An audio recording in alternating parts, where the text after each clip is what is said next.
Tantor Audio, a division of Recorded Books, presents The Girls Who Went Away.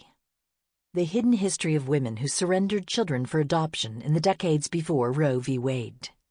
By Fessler. Narrated by Coleen Marlo. 1. My own story as an adoptee.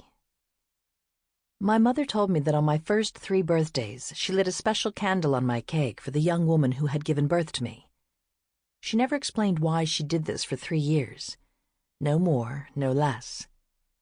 I don't remember this private ceremony, but I do remember that there were times in my childhood when she looked at me in a particular way, and I knew she was thinking about this young woman, my mother.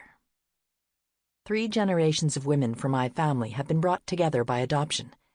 Neither my maternal grandmother, nor my mother, nor I have given birth to a child. I am the first for whom this was a conscious choice. My mother never told me that she was adopted. For my grandmother to admit this would have been a public declaration of her own inadequacy, her inability to bear children for her husband. But my mother knew. She had found her birth certificate taped to the back of a painting at her aunt's house.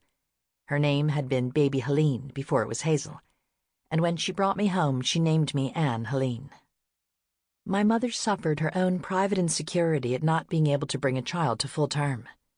But by the time she and my father turned to adoption, there was no public stigma attaching to those who chose to adopt.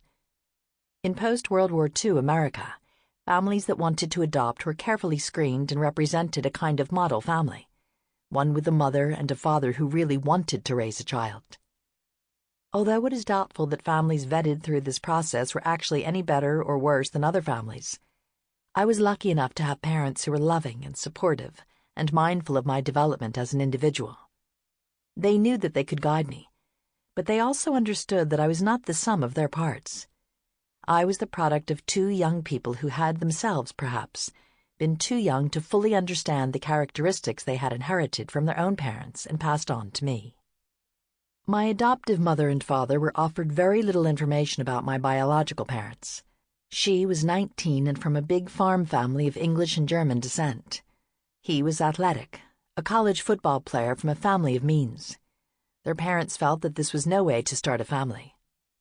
My mother cried whenever she told me this story. She knew it could not be so simple. I did not.